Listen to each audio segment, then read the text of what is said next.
Okay, so I've had quite a few emails from people saying that they're really enjoying the videos. However, they're kind of still feeling stuck in this place, and they can kind of grasp what people like me and our channels are saying, but can't quite implement it or put it into place.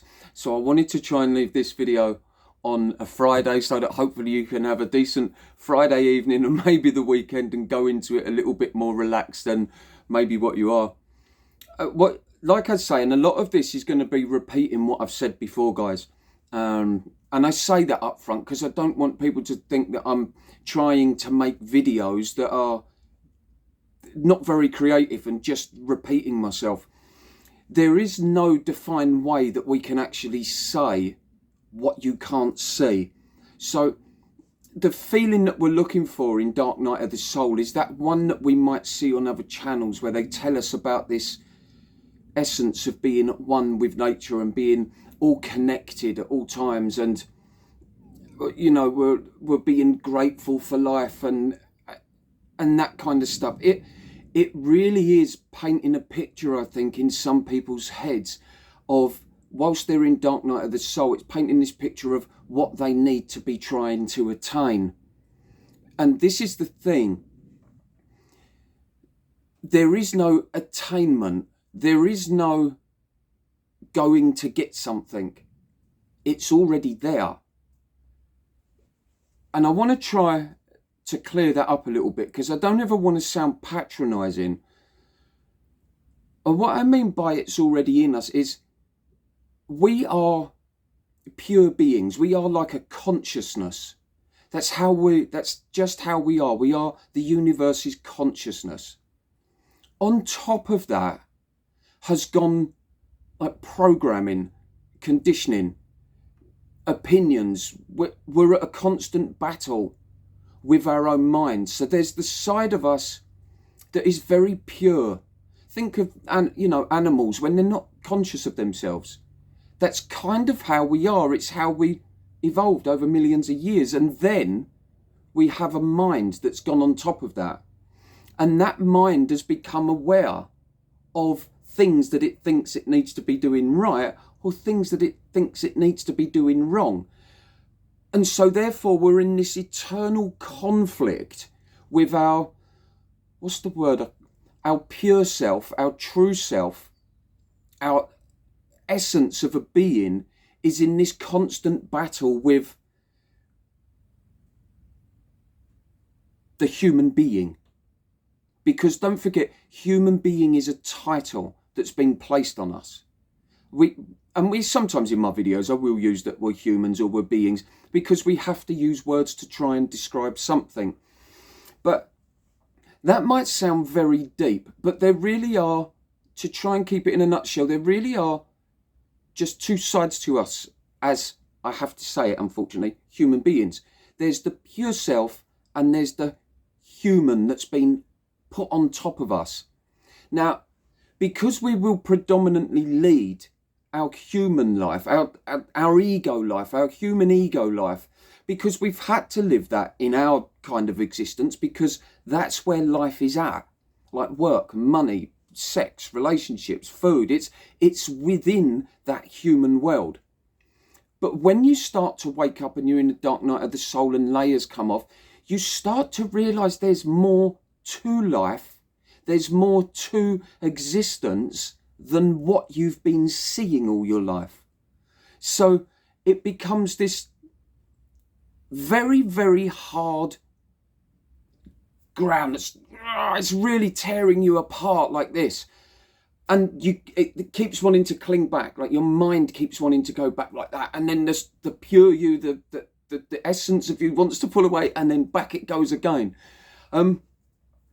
And sometimes what can happen with that is it's because we try to put, because of the way we've been taught, the way we've been conditioned and stuff like that, we want answers. So we try to put logic behind our own inner wisdom. It's like our own inner wisdom has so far buried underneath hundreds of years. You have to remember, this is not just your life that's gone on to yours. It's the emotions and feelings and the egos and everything in your family line or whatever around you has rolled down and down and down and down. And it gets placed on us. But every time it rolls down, it makes our pureness get buried a little bit more. And so when we enter dark night of the soul, or we have a spiritual awakening and all these things start to fall away, we see our true self, pure self, our essence, whatever you want to call it. Many of us will call it different things. When you start to see that, like I say, the logic that you've always had will want answers, and it will keep pulling you back in. So for those of you that feel like you're going in and you're going out and you're going in and you're going out, when I say in and out of like the Matrix world, if you like, or your head is, it's like your head is looking for something that will give you this clarity. But the clarity is already in there, and that's so, I'm aware, that's so hard for some to grasp. But this is why we have to surrender, because everything that I'm talking about there is our logic brain, is our ego brain, is our human, if you like, is questioning the essence of a being, of your pure self, of your true self. And your true self is one that doesn't come with anything. It's just a consciousness. And this is the vessel of that consciousness. And that sounds so deep, but it's so simple once it's seen. And the trouble is that sometimes we have with this stuff is we're trying to explain something that can't be seen. We're trying to explain something that is pretty much inexplainable, because unfortunately we have to use human words, if you like. We have to use logic to try and explain something that doesn't require logic. And that is ultimately what is keeping a lot of us stuck in this place of we feel like we're not going forward, and this won't ever end. It will end, but the surrendering has to be real.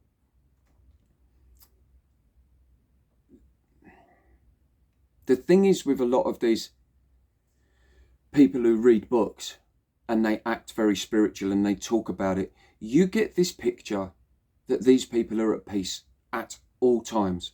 Like I've said in one of my other videos, I think there's a few, and when I say a few, I mean a few people on planet Earth that are probably in 24 hours worth of complete calmness, if you like, complete peace.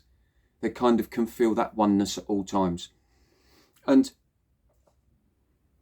the rest of us, how can I say it? Like, I'm aware when I had my spiritual awakening, which was very, very intense and very profound. One day I was kind of living a life of normal, getting up and going to work and doing whatever I was doing. I was in a relationship that I was quite unhappy with, and I'm going to work and I'm trying to earn money, doing all the things that I think I should be. And underneath the surface of that was always something in me that was pushing through, saying something's not quite right here. Something's not happening. Something's just off. I can't put my finger on it. Followed by the next day when I was out in my van and this huge thought of, I don't like saying this so much, this huge thought of, I want to end my life, come into my head, which terrified me. I didn't know where it come from. I then panicked and I drove off because I was thinking, what is happening to me? What is going on? I knew something bad was happening, and it was like this explosion. And when I say explosion, guys, I don't mean some great big like physical thing happened and things started happening out here and that. No, it was like this one. Have you ever had, the feeling of when, I don't know, if you're walking down the street, you look up and you see something rushing towards you, and you, for that split second, there's that fear that's there. So that's what I'm talking about. It was a feeling like that lasted though for about, I would say about 2 minutes. And it was just pure panic, not a panic attack. It's a different feeling from that. But then what happened was, as I come away, my brain kicked in and was trying to find logic of everything, was trying to understand why I was suddenly had gone that far down, why I was suddenly that upset with everything. And dare I say this, but because I didn't know this at the time, I only become aware of this afterwards, that underneath that, there was a feeling, a voice, a strong feeling of everything's okay. This needs to happen. But like I say, I didn't know that at the time. I've never been a spiritual type person, ever. There's people watching this that know the old me and would be like, how is this even Toby that's talking? So I wasn't aware of any of this stuff. But what I can remember is that underlying feeling of things are okay. And I will do a video going more into depth about my spiritual awakening, because there was another big moment that was the same as that one, but it happened months earlier. So, but I didn't know that it had happened. I had no idea about spiritual stuff. And I think this second one was a sort of, come on, pay attention this time. So I then drove off in this panic once things had started to calm, and I'd kind of got scared of, oh my God, what were those thoughts? I knew things weren't right. I knew I was unhappy, but what was that? I've never wanted to end things before. And suddenly now I'm terrified of these thoughts, where they've come from in my head. And so I drove away and I tried to get myself back together. And when I say tried to get myself back together, that's the human in me. Wants to feel safety, wants to feel something. But like I say, that little feeling underneath, I didn't know it at the time, but now when I look back, I kind of did know that I knew it at the time. That's so hard to explain, that.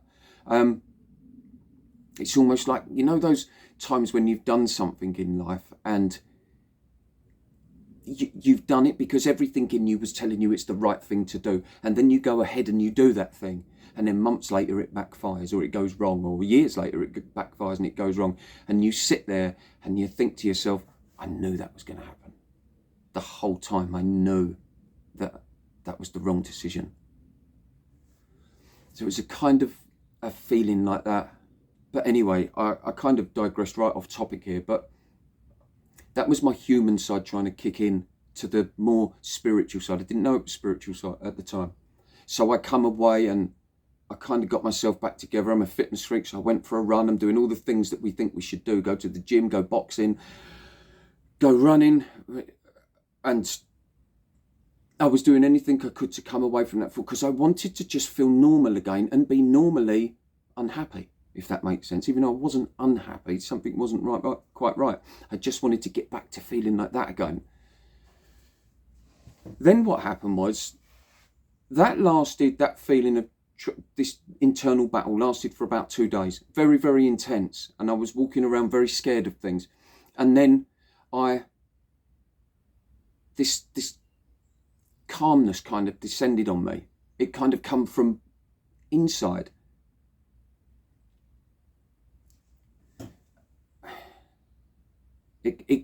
I knew things were coming off of me, because I started to see things a little bit differently. Colours looked different. Food smelt and tasted different. I was seeing things differently. And when I say that, I don't mean it in some freaky mystical way. Like there were all these, because this is where I get so worried that some people are waiting for something like that to happen. I wish I could do a real live demonstration of how I was, because you'd just think it was some guy in a van having a panic attack. Yeah, and I want to paint that image because that's the reality. That's the reality. I think sometimes we get, when we say things looked different, they tasted different, we started feeling things differently. I became very aware of my senses. I saw the stupidness in the system that I'd always seen, it.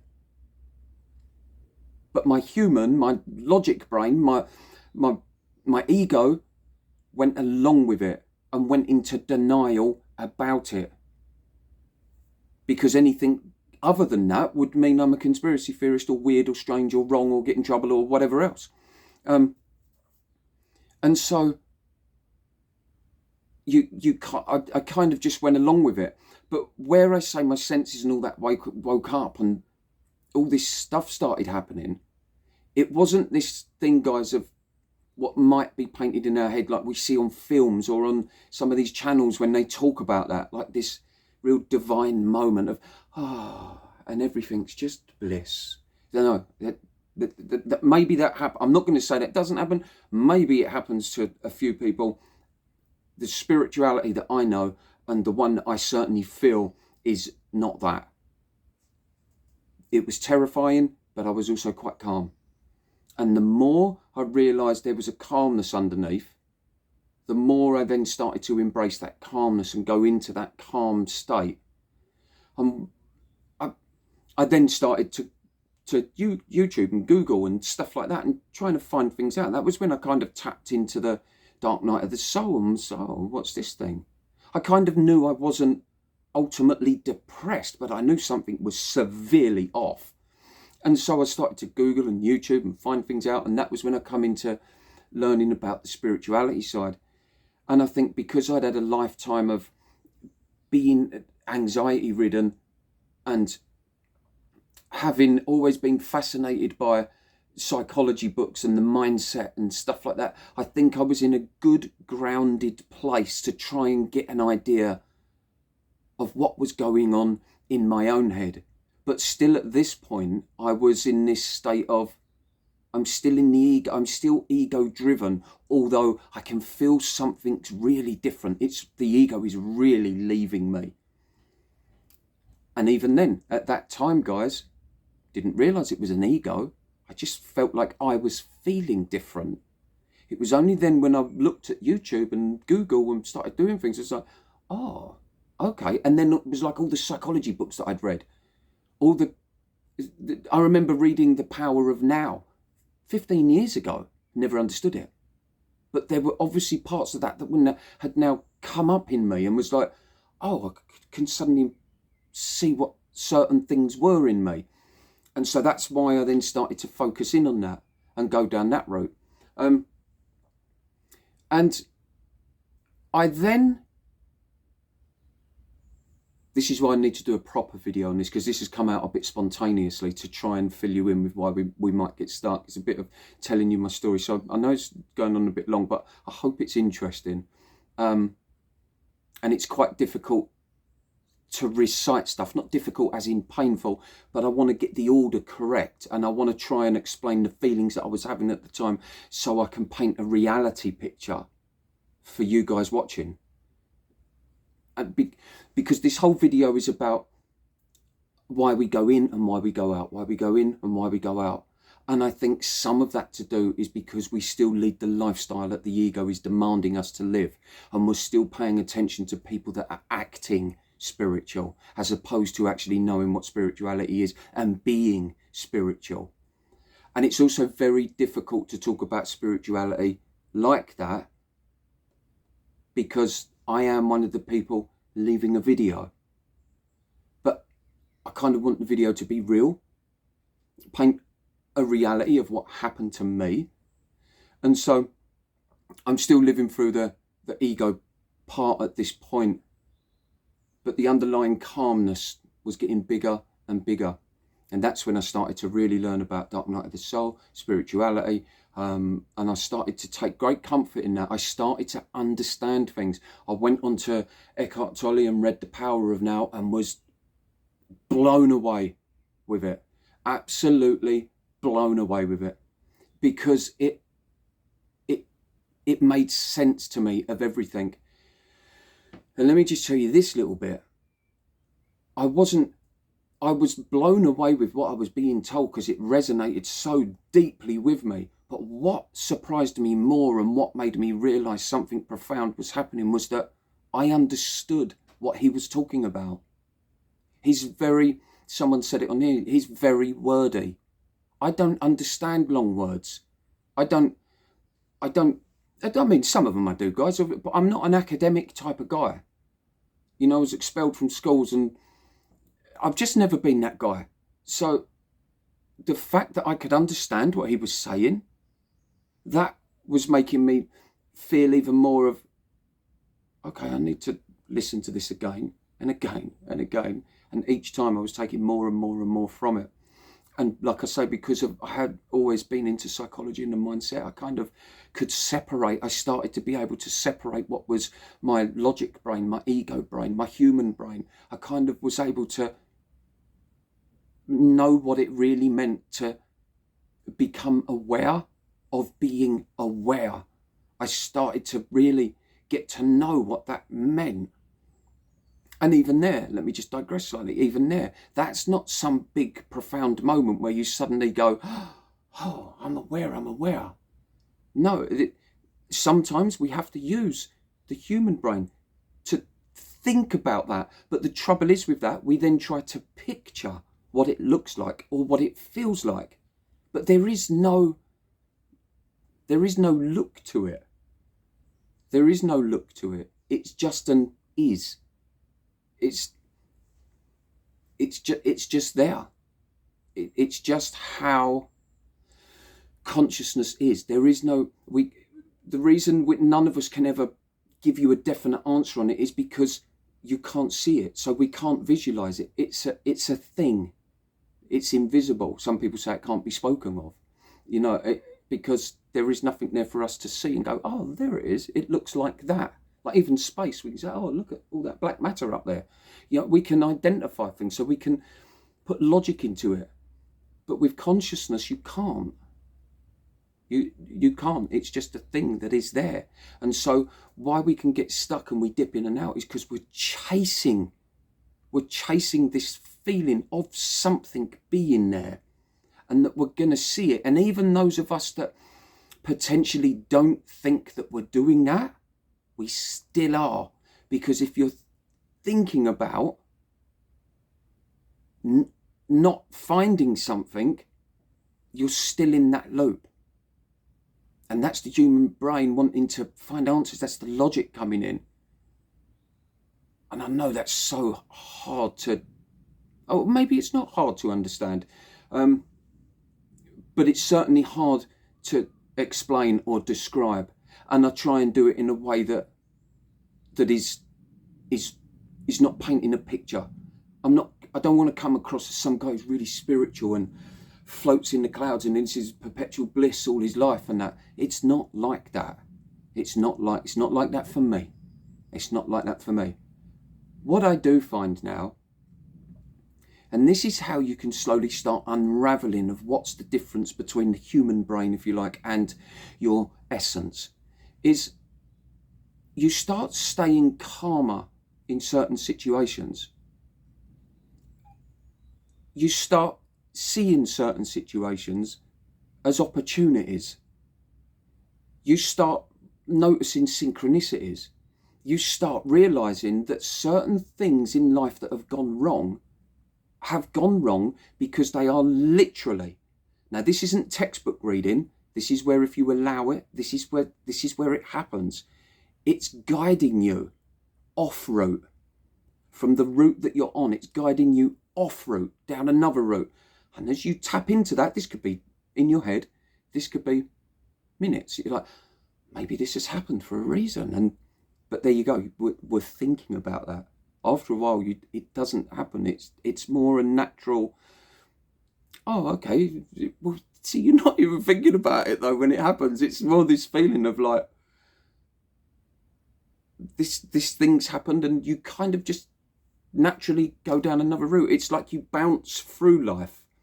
But the bouncing can be a hardship to hardship to hardship to hardship. It's not good. That's kind of what we think it's going to become. So for those of us bouncing in and out, that's possibly why. When you start maybe drawing down some path and you're feeling quite good about yourself and about life, in comes the human brain and pulls you back into that for a few days. And because you've gone back into the matrix, if you like, and you've gone back into the human brain, you then feel like, and because the human brain is what ultimately you're trying to get rid of, if you like. So it was the part of you that made you feel depressed and miserable and down, there's that part of you that's, because you're now back in there, that makes you feel like you've dipped again. So you've gone up and you've gone down. And then but whilst you're in there though, whatever decisions you're making in there are possibly trying to guide you back en route. Because if you then go back into the place where you're feeling a little bit better, you're feeling a bit of respite, that's where you should be. That's where you should be, is there. But maybe when you're in there, we're spending so much time of being scared of going back. And there's also other factors to take on board with that. There's the fact that friends and family and people and your jobs, employments, bosses, the law, everything, pandemics and shit that's going on that we feel like we have to pay attention to. It's so important. We've got to get back in there and have a look. That's the part of you that's always been there. It's the part of you that's always gone. And it's creating that, like I say, that pull, that tug of war between the two. And it does get to a point, and that point can come at any time.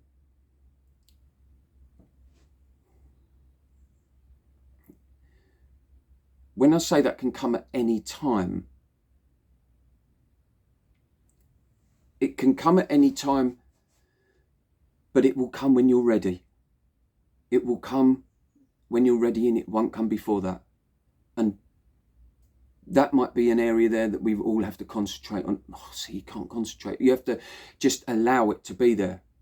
You have to allow it. You have to surrender to it. And just okay, this ends when I'm ready for it to end. Oh my God, that sounds really... I'm aware how that sounds. That sounds like one of the films that we watch. But it's because there is no words, and I'm really trying to do this video for the guys who are, because guys at this side, I do get a lot of emails, and they're quite heartbreaking to read sometimes. And I know this because I was in there for a long time, and this is why I kind of want to always share my realities on things, how it was for me, and not paint some glamorous, glorified picture. And this is why I'm always repeating these videos are not about me. They're about the experience. They're about what happened to this thing. And then whatever happened, happened. And that's what I'm trying to get out. But maybe that's why some of us, we feel like we're not getting any. We go down and then we'll feel okay. And then we go down and we feel okay. It really is all in the just allowing it to be there. There's no time definition on this. There's no end point. There's no defined moment where you will feel something that happens and you think, that's it, I feel really good. Of course, you're going to have days where for 1 or 2 days you feel you're feeling quite good. You know, you might feel a bit of connection. You might feel, well, you might feel a bit calm. So you're going to have that. But they're the times when you think, oh, okay, well, this is nice. This is nice. This is quite good. But what will happen is you'll think of how you used to feel, and that triggers off old feelings, old fears, old phobias. What will people think of me? Oh, I've got to get this meeting done at work. Oh, my partner's going to be angry because I've done this. So it kind of draws us back in. But the reality is once we kind of learn to stay on this side a lot more, and I say a lot more because I don't think anyone lives there 100% permanently in this absolute bliss. I don't think that. But I do think, I know with me, if I try to give you a percentage, I've never really thought about this. This is the wonderful thing with spirituality. I don't spend much time thinking about it. But in my old life, I would have been 100%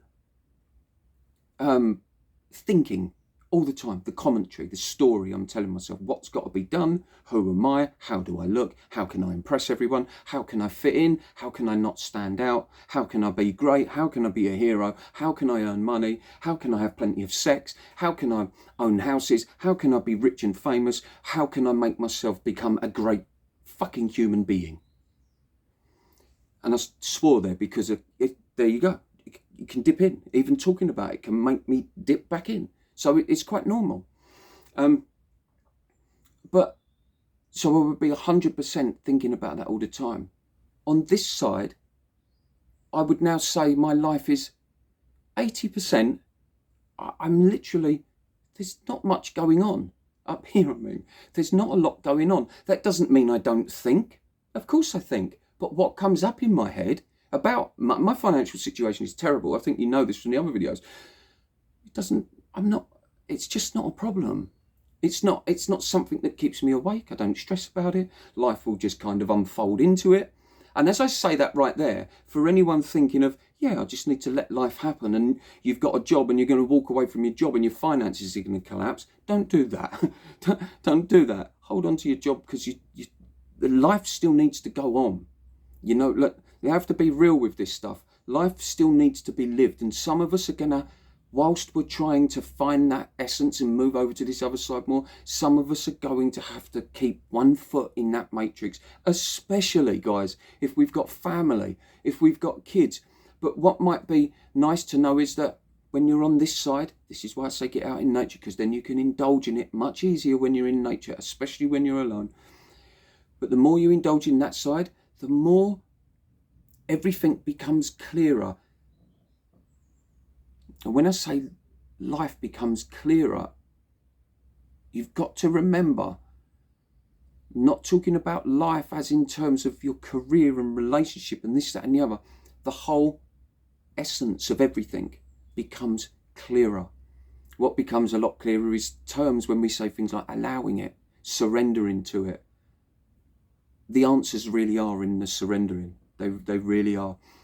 But knowing what surrender truly means, there's parts of me, guys, that I still find I'm having to surrender to some stuff. You saw my video a couple of weeks ago, the one where I got caught. I got caught out. My ego come back in, was telling me I'm not good enough to be doing these. I'm repeating myself. I'm boring. No one's interested in this. I wasn't even aware I was thinking that, because most of the time I was walking around feeling great and loving it, because you guys, I love doing these, and you guys always paid me massive compliments. So it's, who wouldn't like that? And what a great encouragement and booster to keep doing them. But it kicked in. But what happened was, after literally one day, it's in my head, it's really not that important. If nobody on here, if everyone stopped liking me instantly and stopped watching these videos and no one ever subbed again, what happens? Nothing. And my mind now kind of works like that, but I'm not thinking about that. It just kind of happens. And this video I thought was going to be about 7 minutes long. This is how hard this is how hard it is to talk about this stuff. There's some guys out there who are absolutely brilliant. I really enjoy watching their channels, and they can talk this stuff down, and they seem to do it well for 7 or 8 minutes. But I'm sure if they ever watch this, they could think, I can see why this guy's going on about this. Or I'm hoping they would do. But that's the crux. I wouldn't say it's that case in every single person that's going through this, is that they're the reasons why they're feeling down, but I certainly think that's a big part of it. That when we think we've surrendered, we haven't. There's still a part of us that's putting logic into everything. And logic, I think society has become far too logic based, and we've forgotten the old wisdom. So one of the gurus, actually, it might have been Eckhart Tolle, had a lovely way of putting that. It might have been Muji. I can't remember what it was, but they said it beautifully, that logic outweighs wisdom. And I can't remember what the actual thing was, but it's a very true thing. Sometimes in life, logic is the most illogical thing to bring to the table. And on that note, I'm going to end it there. That was very long. I appreciate you if you're still watching, and if you are still watching, then I know that you're probably in not the greatest place. So there's nothing I can really offer in terms of that will make you better for now. But you're not alone. People have gone through this before. There is an end to it, and don't forget, there are people out there that you can talk to, as long as you do your research on it. And sometimes all you need is just an ear to understand what you're saying. That's sometimes all we need that ends the confusion. Some of us don't need big, dark, deep therapy and going into stuff. Some do. And you will know. But sometimes your brain can trick you. Your brain can trick you into maybe you're searching for something that's actually not there. Maybe you're looking to find reason why you're in this dark night of the soul, and you're looking for the thing of what happened to you as a child. Maybe nothing did happen. Maybe it was just a whole long line of very subtle little crushes that went on in you. And you, I don't know, mum and dad might have got divorced, had a much bigger, profound effect on you than you realise, and led your life down a different path. And so sometimes our brains can say, this is where you have to be careful with the logic, that it can say, okay, I want to find an answer to this. What happened to me as a child then? What's my childhood trauma? Maybe there, like I say, maybe there wasn't one, and you're looking for something that's actually not there. But like I say, you might just need someone that's an ear that would understand what you're saying, and someone who just sits there, doesn't say a lot, but just gets it. You might find that a big relief. So if that option's open to you, then go for that. You're never alone. All us guys who comment and stuff like that, we've been through it, and I hope that paints a kind of real picture, because maybe in your head you're aiming for this thing up here that's going to happen, when in reality it's actually just about here, and you can't see the wood for the trees, if you like. Although that implies that you're looking for something still, so don't look. I know. Okay, right, I'm going. Guys, it's a lovely day here, so I'm going to go for my walk up the river. I think that is definitely my longest video. I hope you found that interesting. And as always, guys, I love every one of you. Thank you to the new subscribers, and hello and welcome to you guys for coming along. So thank you so much, guys, and have a great weekend. I'll probably do a video tomorrow anyway. So bye-bye.